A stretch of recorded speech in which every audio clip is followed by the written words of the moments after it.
The primary purpose of Uniquely Human, the podcast, is to educate and inform. The views expressed during all episodes are solely those of the individuals involved and do not constitute educational or medical advice. Listeners should consult with professionals familiar with each individual or family for specific guidance. Uniquely Human, the podcast, is produced by Elevated Studio. Music is graciously provided by Matt Savage of Savage Records.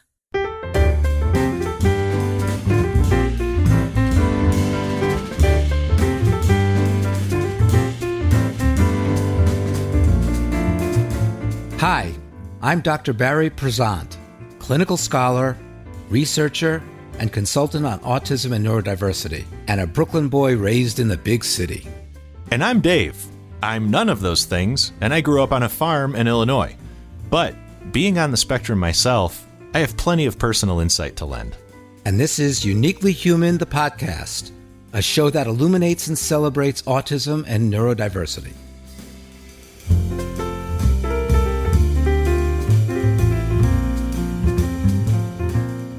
All right, Barry, we have a very exciting episode today for me personally for a few reasons, and I'll just rattle those off to you.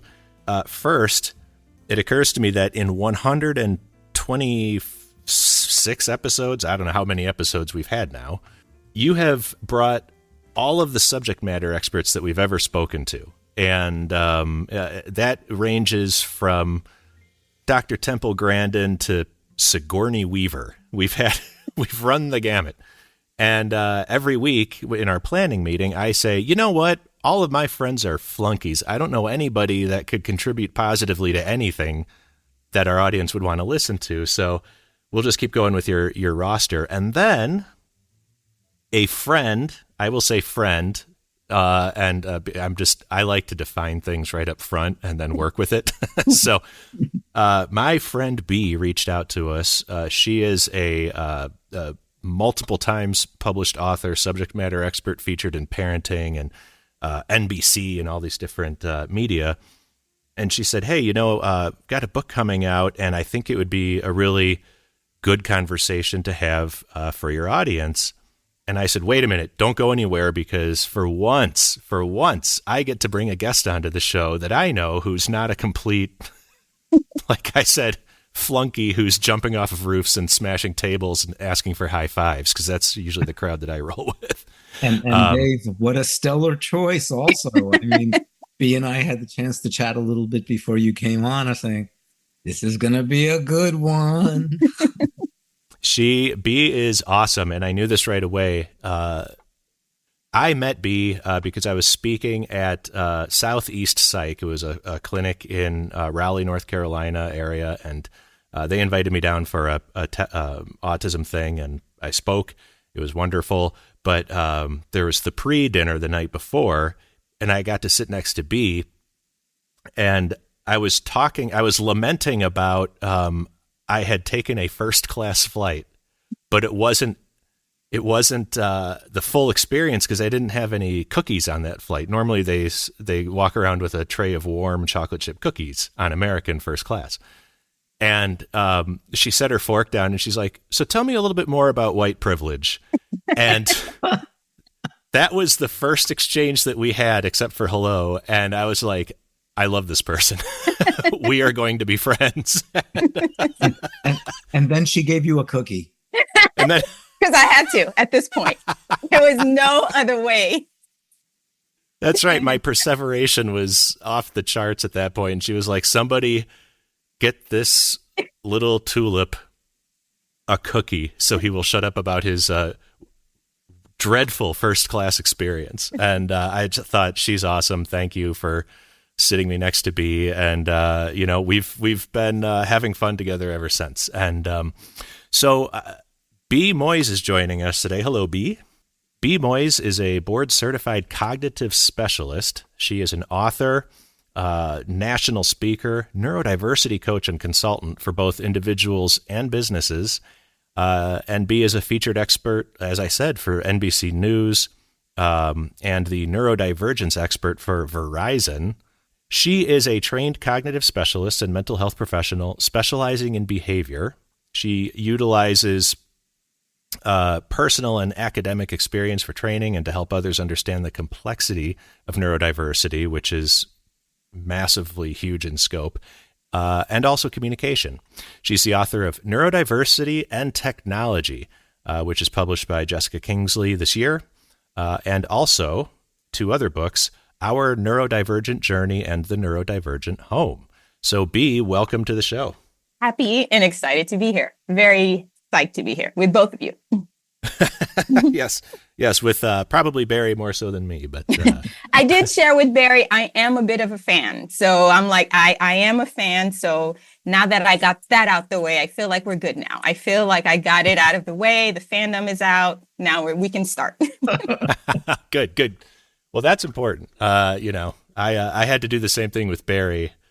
I called him out of the blue before we ever met, and I said, Barry, you don't know me, but I love you. And that was our first interaction. How do I react to all of this? You don't need to. Just soak it in. Well, now we have a great opportunity to learn from B, and that's why I love doing this. Yes. Exactly. So I'm really excited about this book. I read it, and I read the advanced copy, and I'm going to buy a legit copy. It's very good because I have 2 kiddos. One of them is now, I guess, an adult.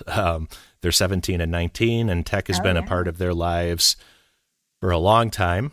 And I would say ever since they were maybe in kindergarten, they've had access to some sort of something or other that was interactive with them, right? Like a Amazon Kindle or even just the DVD player in the back of the car when we were driving somewhere. So you are, as you mentioned, a board certified cognitive specialist.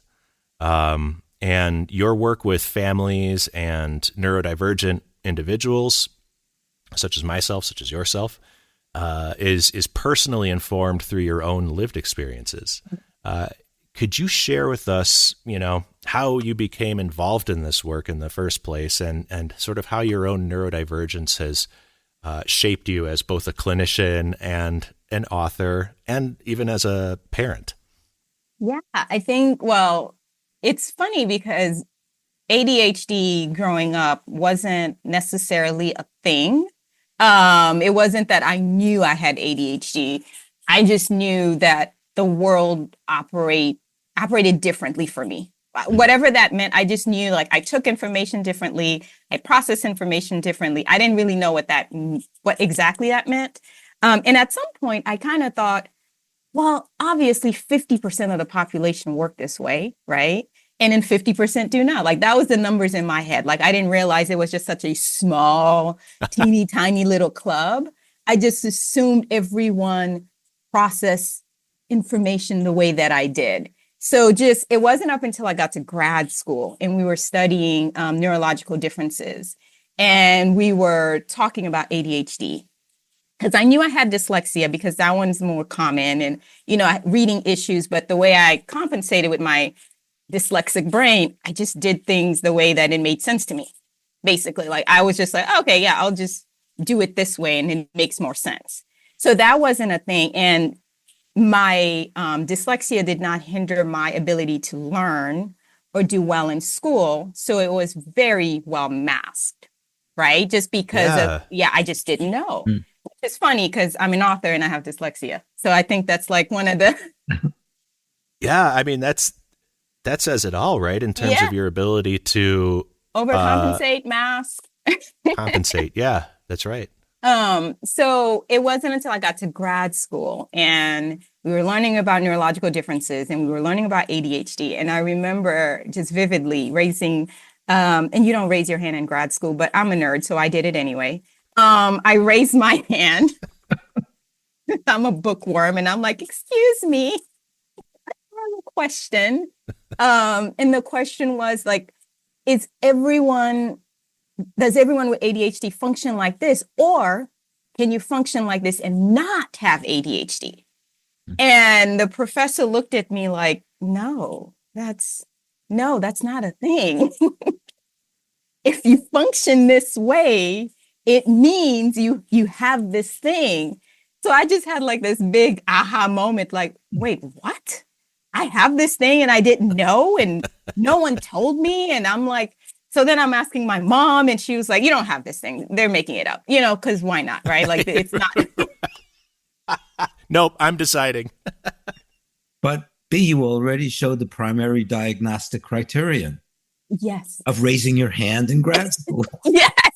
Like all the things ahead of time. Like, it was like this, super real moment of going back in time, of going, oh my gosh, I'm a perfectionist. I am an anxious, like my anxiety fuel me to do things way ahead of time, because if I do not, it will not get done. So that was like my coping mechanism. I would overdo because I knew I would underdo on some other day, on some other area of life. So I lived my whole life overdoing everything. Like, I'm like, oh yeah, you have to make the honor roll because otherwise you'll get an F. That's not real. That's not a real thing. But like, but it was real in your mind. It was real in my mind. It was like, I either made the honor roll or I got an F. There was nothing in between. And then I just wanted to do something in life where no one else ever felt misunderstood. Like that became like my mission. Like, I want everyone to be understood based on how their brain function. Like, that was just kind of like, where can I find a career where all I do is talk about how people think? I'm going to do something where I just talk about how you think and everyone's going to love it. That was like my purpose in life. And I always say, the universe has a way of rewarding you or giving you or granting you whatever it is that you need. I get a son on the spectrum. And I'm like, oh, this is my life's purpose. Because now all I could do is focus on, man, he just does things so uniquely. Like, everything is just so different, but he's doing it, right? Like, he's doing it in a way that makes sense to him. And some of the things that he likes to do make sense to me. So that's kind of like the overlapping of ADHD and autism. Like, a lot of the things make a lot of sense, where I'm like, yeah, dude, I totally get it. Like, if the outfit is ugly, it's ugly. Like, what are we doing? Like, there's no need to worry about feeling. Like, if you say it's ugly, I agree with you. It's ugly. So a lot of things just he made sense to me.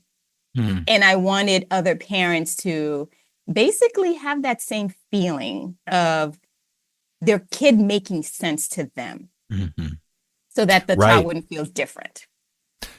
Because I feel like what I've learned from Barry, and just from being a parent myself, but really it's been learning from Barry all along, is that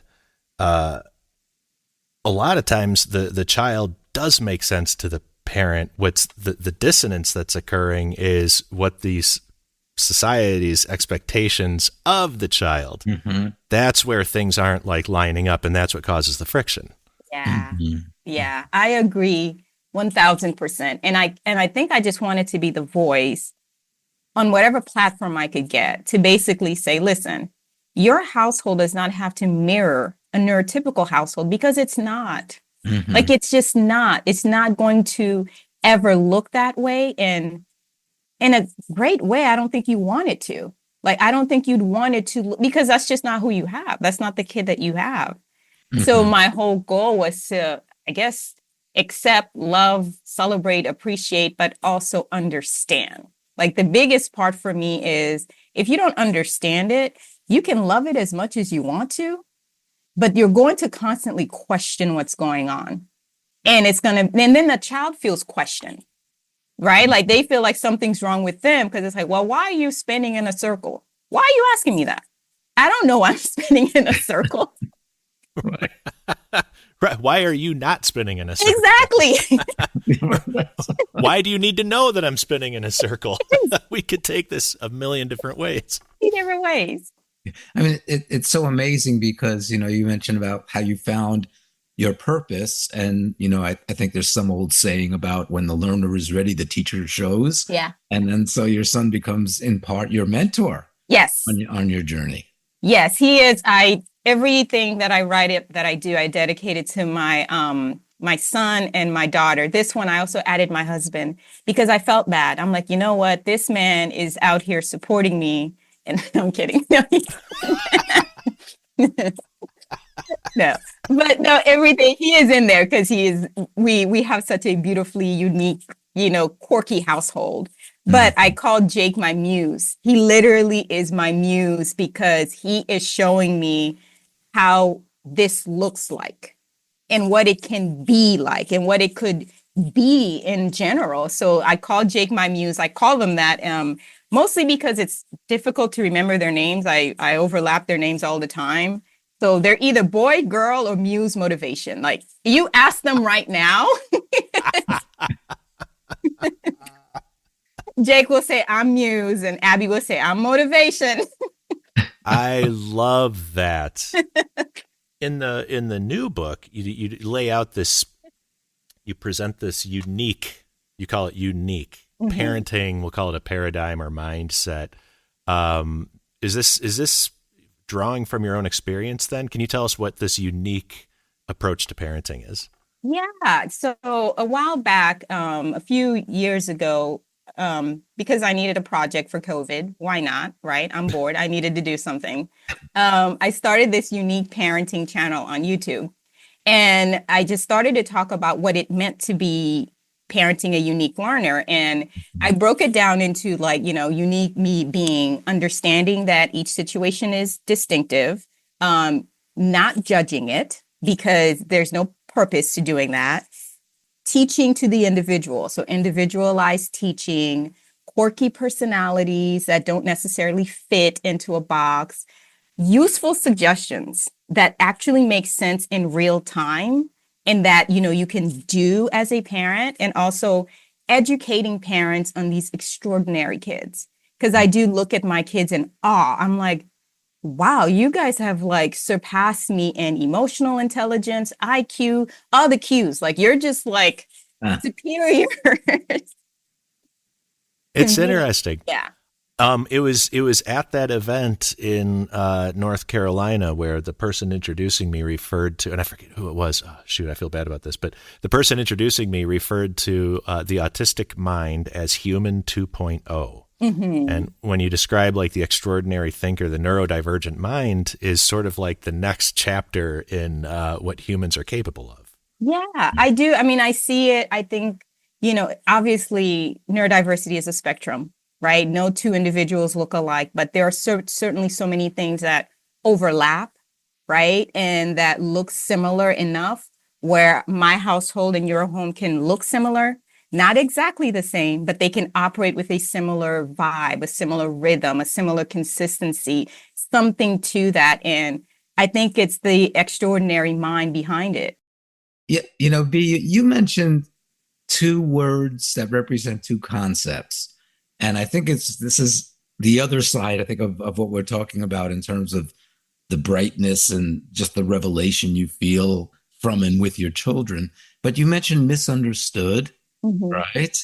And then you mentioned, but we need to be non-judgmental. Yeah. And just what entered my mind is when I think about the challenges of so many individuals who are neurodivergent, it's because they are misunderstood by other people in so many ways. And then you have the judgmental aspect laid on top of that.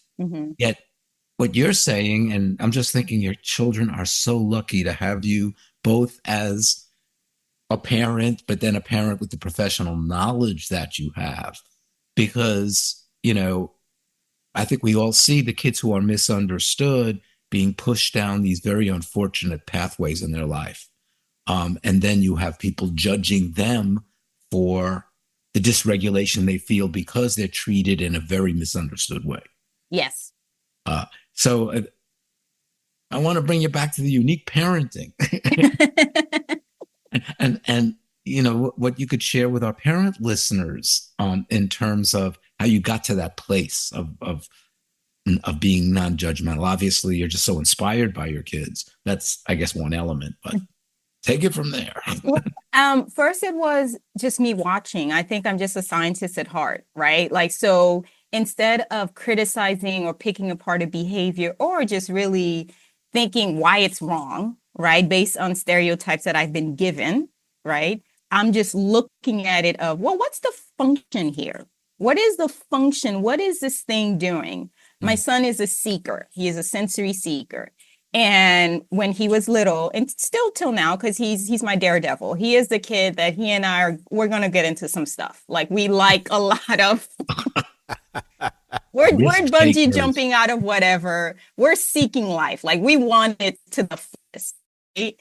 And as I'm looking at, this kid just going back and forth and rapid racing through the house and jumping on the couch. And we used to call Jake Furniture Destroyer because he would just kill any furniture. Like, it's dead. Because that was just what he sought out. I'm like, you're not misbehaving. You're looking for something. You're seeking something. So instead of looking at that behavior as, let me correct it, right? Let me tell you to stop jumping on the couch, stop doing this, stop doing that. You're looking for something. Like, how do we create this partnership where now the environment is giving you what you're seeking, and I'm not judging your behavior, therefore trying to correct it? Because it's not a behavior to be corrected. It's a behavior to be understood. So that was the lens of how I just viewed parenting him. It was everything that he did. I was like, interesting. Let me write this down. See, this is stunning to me because somebody who is raised by, no, we don't do that, which is fine. Like that, I don't have any resentment towards it. But to hear you describe it in this way, I'm thinking when I would be abusive to the furniture, I used to set up, I would put on a football helmet and shoulder pads that my parents got me, and I would pretend to tackle the sleeping bag on the couch because why not, right? Yeah. And I could probably get away with it if mom was in the other room, but if dad came into the room, it was like, whoa, stop! You're damaging the couch. And it was almost like, now looking back with some perspective, I can think like, my gosh, that couch had more sovereign rights than I did. And it was assembled in a factory. It's wood and fabric. Yes. But what you're describing isn't that interesting? What is this coming from? What is he looking for? Yeah. And that is the whole basis of the uniquely human / certs paradigm as well, which is why I gravitate so much to both of you. Yeah, it was really, that was my whole purpose, where I just kept looking at it. Now, my husband did say, I don't think he should be destroying furniture, and I was like, well, let's wait and see. Let's wait and see where this is going. Like, this is going somewhere. There's like an end goal here. And, eventually we came up to, with OT and me asking questions, because I'm inquisitive. I just want to know, and I want to learn all that I could learn about it. And I'm like, oh, you're seeking. So I got him like a little baby trampoline, like one of those little tiny ones where he would get that sensory input. And then I got him a crash pad, and he left furniture alone. So it was really just a mismanagement of that energy. And from that point on, he just didn't jump off couches anymore. It was like, oh, now that you've given me what I need, thank you, woman. Now I can keep going. We are chatting with B. Moise. It's going awesome. This is so much fun, and we will be right back.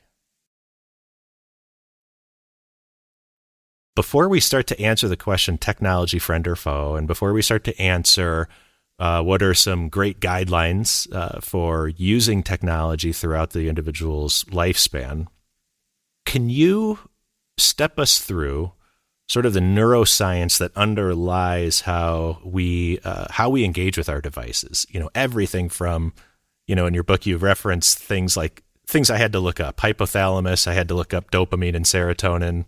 Kind of thought I knew what those were. I did not. All the neuroscience, because I think that really frames this conversation around how to use tech. Okay. Well, I love the sciencey stuff, and I was hoping when I was writing this book, I'm like, I really hope people understand, if you get like a basic understanding of neuroscience, obviously you don't have to go in depth with it, but if you just get like a basic understanding and know that these behaviors are not being done just because, right? Like, this is not a choice, right? It is greater than your kid. It is greater than you. Every time you pick up a piece of tech, it is greater than you. There is something that is making you do that, right? And you don't even know what that is. And so I kind of wanted to give like a little like intro to neuroscience 101, just a little bit feedback on it. And we use the word dopamine a lot. And people, I mean, it's like the buzzword right now, dopamine. Everyone says dopamine. But you got to know where dopamine comes from, right? And it's the hypothalamus. That's where it's coming from. That's where it's produced by.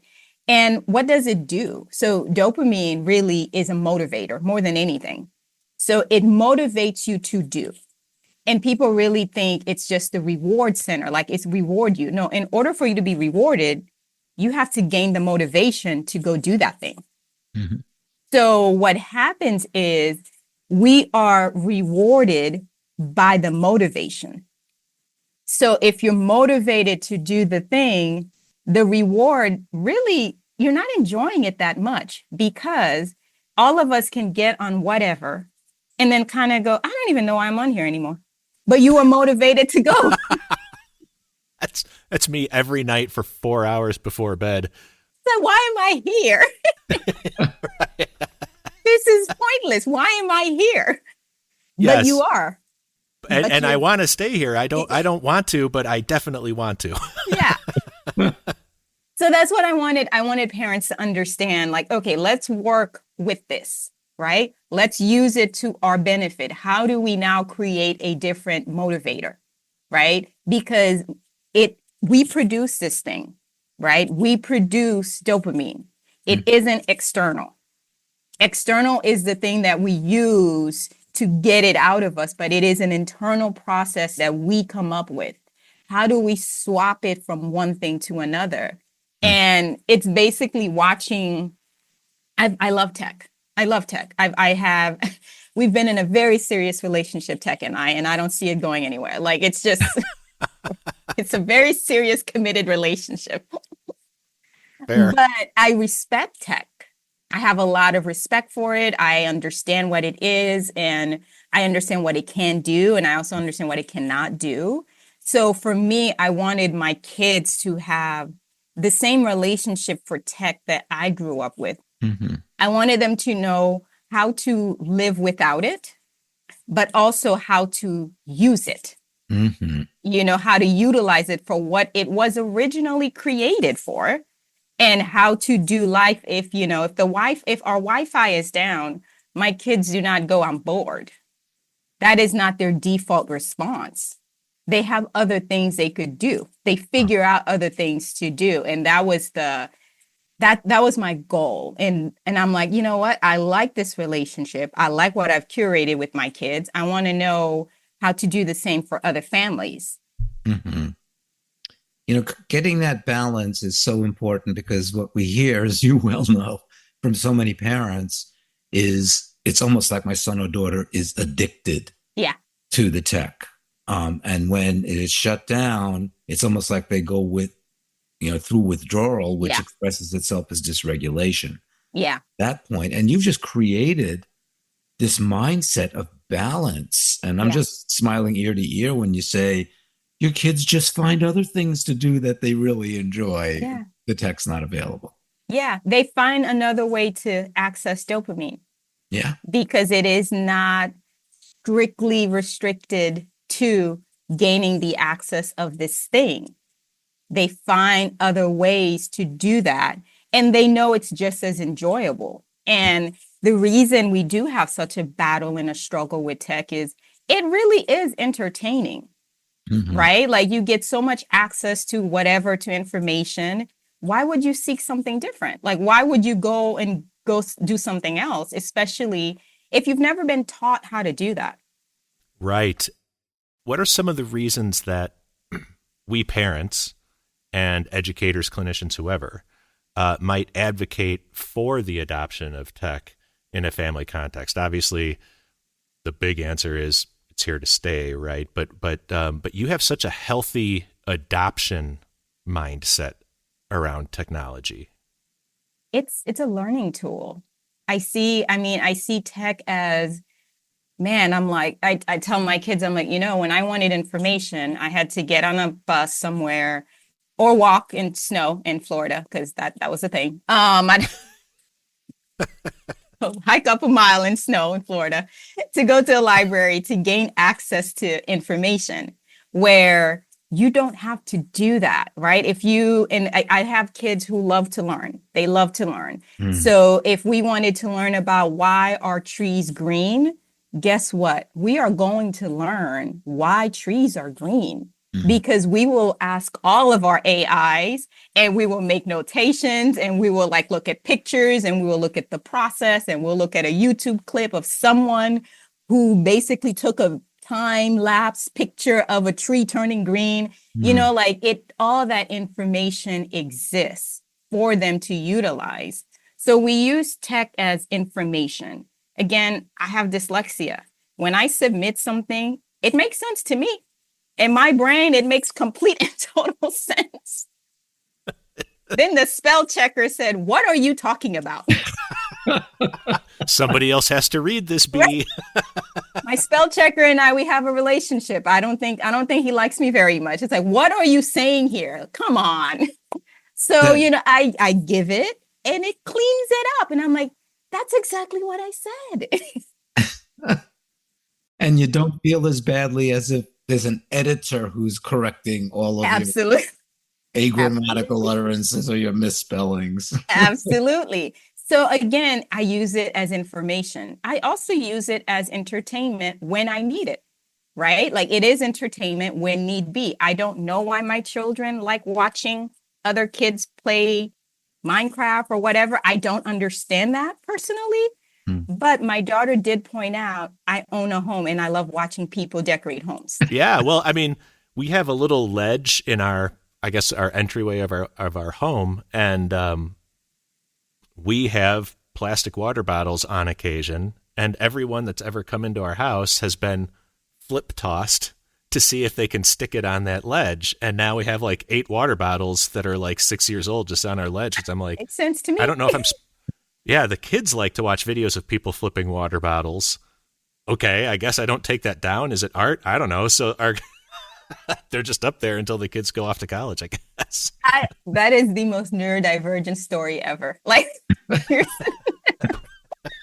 mean, but yet it's basically I see the benefits, right? And I understand how you use it for information, for entertainment, for connection. I have friends all over. Right? Like I have friends in Spain, I have friends in South Africa. Like I have friends where I am able to connect with them in that way. It's also used for, you know, the other population of nonverbal children who use tech to communicate, right? Through AACC devices. So there's all these different ways tech is useful. It's beneficial. It is a voice for those who don't have one. It is entertainment for those who have a hard time figuring out how to do things. It is knowledge for those who seek it, right? Like, so it's all of these different things, but it needs to be respected. And when we don't really tell kids, this is what it's for, and we just say, here you go, that's when, to me, it becomes dangerous. Like, to me, that's when we're not really safeguarding it. The way I explained it to my kids was, guys, we're going to monitor the use of this heavily because Mom and I would not drop you off at a bus stop in Brooklyn and say, go explore the world unattended for 4 hours and we'll see if we can pick you up somewhere. There is more danger contained in an iPad, or more, I should say, things that their brains are not ready to comprehend. Yes. Than if they were walking around Brooklyn unattended for 4 hours. Barry, right. I stepped on what you were about to say. I'm sorry.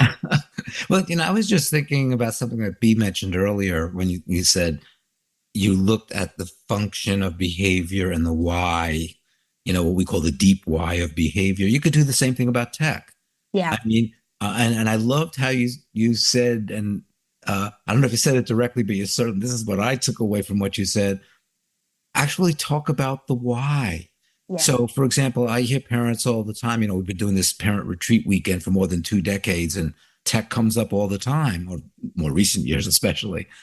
And there's this feeling of guilt, you know, if I let my kids to be on the iPad when I want to get dinner together or do something else, whether it's the dad or the mom saying that.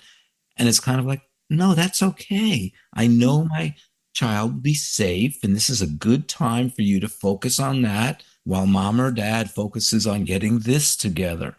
And then, and now it's for learning, or now it's for playing with friends or communicating with friends. I don't think we're explicit enough about how tech can be used for different purposes and different functions and help the kids develop that mindset. Yeah. Yeah. No, we don't. I think, again, because it's new. Tech is really still a new thing. And tech with kids' access to tech is more new than tech, right? Because before it was limited. And now, whether they're doing it on a device or streaming it from somewhere, kids now as young as 2 can gain access to whatever it is that you want. And you're just one, swipe away from God knows what. So we don't really know how to navigate that world. And my whole goal is, keeping them away from tech is not helpful. Right? Because then they never learn how to appropriately use it. They don't learn when I've had enough, when I feel fatigued, when I'm exhausted, like they won't know those cues, because that's where the partnership comes in, right? Because I have time tech with my kids, right? Tech start at a particular time. Like tech is not available from the moment they wake up. You can wake up at 6, that's your business, but there's no tech at 6 a.m. Letting them know there's limitations on it, right? So typically tech starts at noon for us. Most of the time they're in school, so it doesn't even matter, right? But during the weekend, they're up, but they're not on tech because it's not available yet.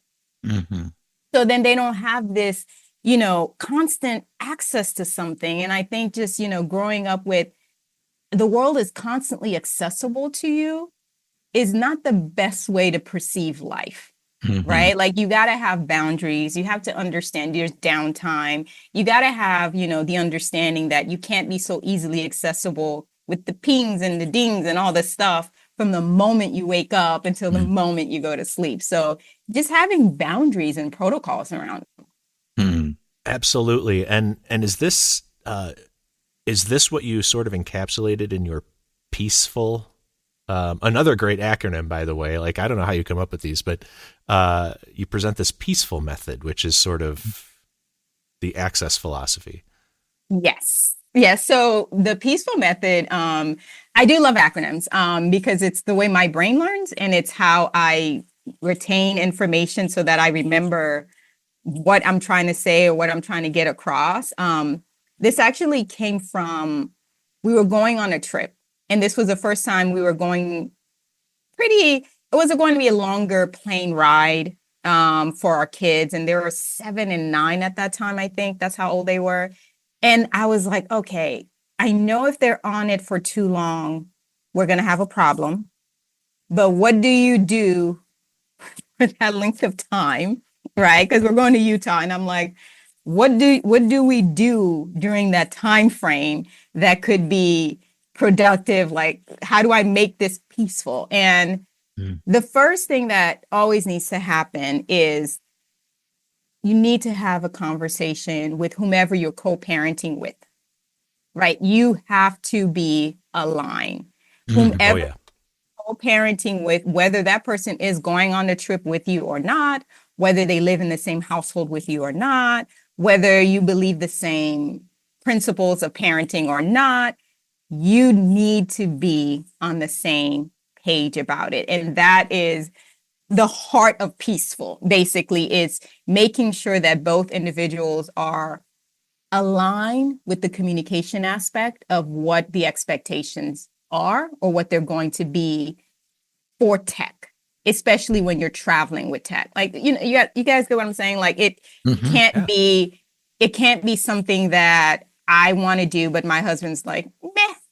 Yeah, because even unintentionally, there could be unintentional subversions. If you're not on the same page and one person is just like, yeah, whatever, let them use it. Like, that's the opposite of what we want right now. Yeah. Yeah. So that was my peaceful method, was based out of the idea of we need to have a conversation about it first. We need to be aligned to make sure that we both want the same thing.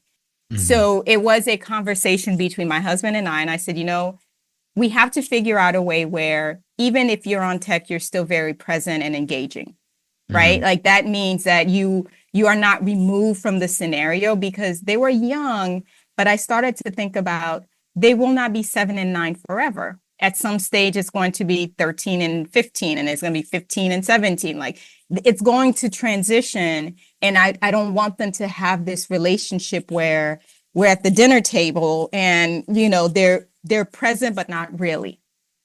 So I wanted them to be very present and enjoying the moment, like, and be a part of it. I wanted them to make sure they're engaged in conversation with, I love learning about what my kids are learning.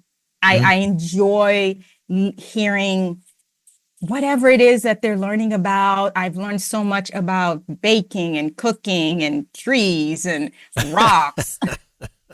Yep. No interest of mine, but I enjoy it. Rocks. What you're saying so clearly is really trying to break this, I'm not going to say myth, but in the way of using tech that is not the most healthy way, and that is only as a solitary activity. Yes. What you're saying now, wait a second, it's not just about you and the screen and the keyboard. It's about, in many cases, I mean, that may be some of the time, but in many cases, it's about us sharing through tech. And I think that too often we don't create that mindset. And unfortunately, for some kids who have a more inflexible cognitive style, they may think that tech is only solitary. And if you come over and even touch me or talk to me while I'm doing my tech, yes, you messed with my sense of how the world's supposed to be. Yes. So you're absolutely right, because I wanted them to understand that we use it together, because the way I have a lot of imagery and vision and pictures of my childhood, 1996 and 97, where in the 1900s, back in the 1900s, the butter churning days, Friday night was, oh my gosh. So you'd have to go to Blockbuster again. You'd have to go down the wall and you're picking out the movie. Maybe you'd pick 2. I don't know. If you're fancy, you might get away with it. But, you go down the Blockbuster wall, you pick your movie, you get back home, you watch this movie, and then you watch it and rewind. Don't forget, it's be kind, rewind. You have to be kind and rewind the DVD. And then, but we're sitting down and we're watching the movie. This is a tech moment. We went to go pick up the tech, the whatever. And we went as a family. We went together. There was some collaboration that had to happen there, right? Because you have to decide who's getting the movie they want and who's going to have to wait next time, because that's the collaborative in my peaceful method, right? So then we collaborate to get the tech, the movie that we want. We go home, we watch it. Not everyone's happy, but whatever. Then, right. Steel magnolias. Again. Elf. So then, you'd go back and you return it. But that's my idea of tech. That was movie time. And it's filled with joy and it's filled with a serotonin moment. It brings me comfort. I wanted my children to have that. So we do the same thing, just differently. We pick it, we rotate it, we decide who's going to win and who's going to lose. We watch it together as a family. So it's, again, how do I create something instead of just saying, you guys can just watch this on your own and Daddy and I will watch that on our own, because we have access to it. Everyone has access to watch it individually, but I wanted to make sure it's still that Friday night feeling, that movie night feeling and that Saturday evening feeling.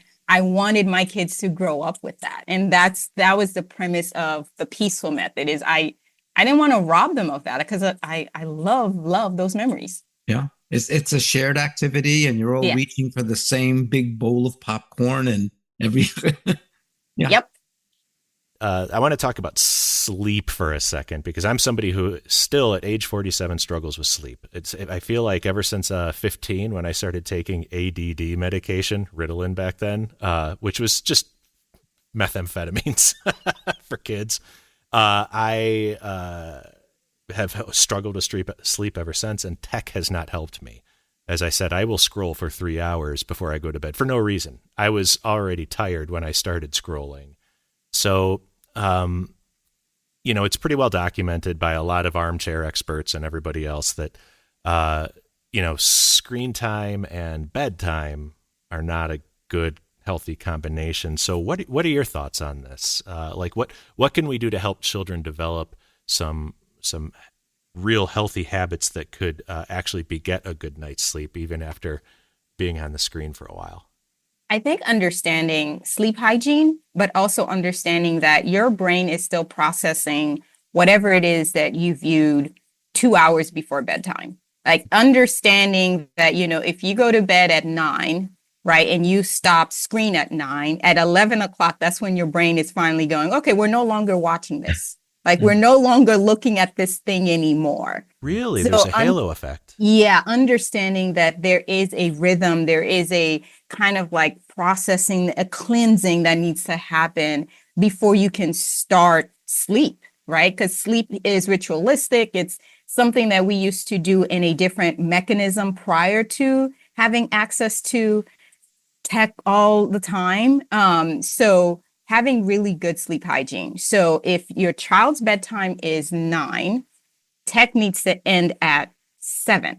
And that is visual tech, screen tech that have access that's going to basically keep your brain alert and keep it engaged and keep it wanting more. Mm-hmm. That is not, the tech that doesn't have a face, right? That's just playing music, because we all use those tech for sleep, meaning my son loved the sound of campfire crackling. That's his preference. My daughter liked ocean wave. My husband liked the fan going. We need some sound. We cannot be in silence, because then all the thoughts, right? Yes.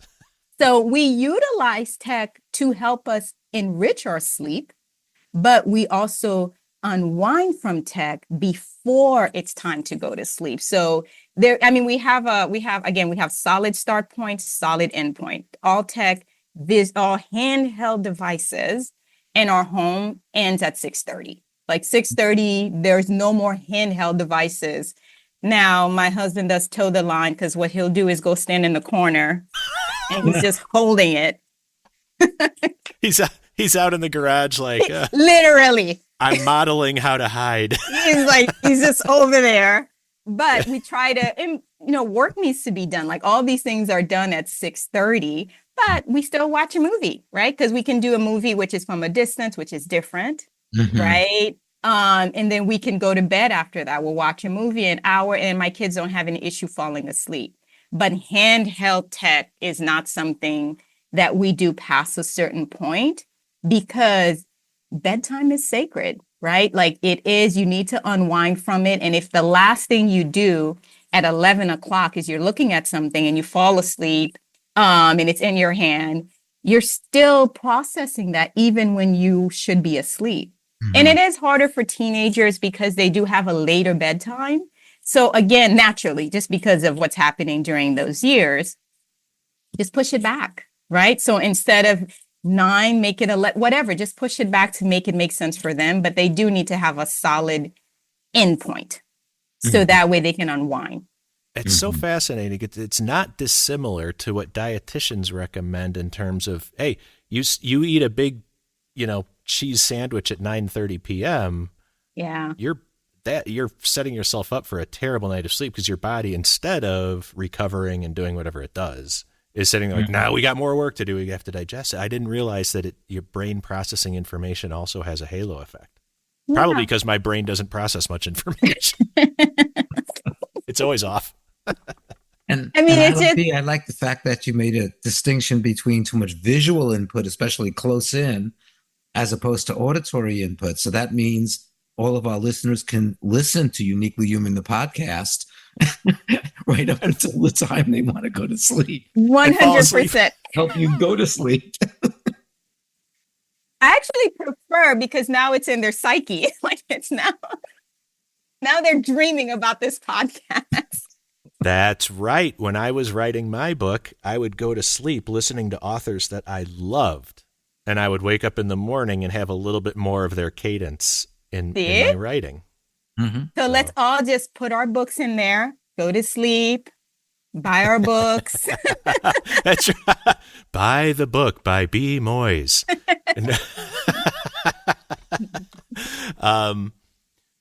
I'm so glad you mentioned that. That's wildly important, because the better sleep we get, the better regulated we are the next day, and the better our relationship with technology can become. Yes. And with other people, if we're not sleep deprived. Yes. Right. Exactly. Yes. Exactly. That is correct. Oh, man. Well, everybody go buy 3 books, actually. The book of the topic today, Neurodiversity and Technology, but Our Neurodivergent Journey and the Neurodivergent Home. These are all available on Amazon by B. And go look her up online as well for these types of strategies. This is massively important information. Like I said, tech isn't going anywhere except more into our lives. So knowing how to use it in a productive, healthy way, that's the name of the game. All right. Thank you, B. Thank you. This was wonderful. Thank you, you guys. I had a blast. I did too. And by the way, we have a West Coast Hollywood correspondent. We have a Enthusiasms correspondent who happens to be Barry's own Duke University educated med student, Noah. And I'm thinking we need to have a tech correspondent, B. Moise. Oh, I would love that. I accept. Awesome. We'll send you the paperwork. This was an absolute blast. I thank you guys for giving me the ability to talk about this. And Barry, again, such a fan. I am in awe at your work. So I'm so honored to have been on a podcast with you. And I did want to say this didn't make the podcast. Dave, you said which book I like best. Her book for my husband, Barry's book for my son. There you go. I like that. That was a little test to see if you would read the questions, and you did. Yeah. my husband have read your book several times, and it's like this guy is me. I'm telling you, he and I could start a How to Be a Better Husbands Club. Because... Yeah. But you helped him a lot. Yeah, your book was like, Oh, that's great. This bothers you? And I'm like, yes, dude, you ignoring me and doing your own thing. Yeah, that bothers me. That's a thing. I had no idea. That's wonderful. Well, thank you for sharing that. And give him a big hug for me. That's wonderful news. I absolutely will. Barry, such an honor. Such Yeah. So you boys enjoy the rest of your day and do whatever you're going to do. So. All right. Thank you, B. All right. Have a great one, you guys. Bye. Bye. Take care. Bye.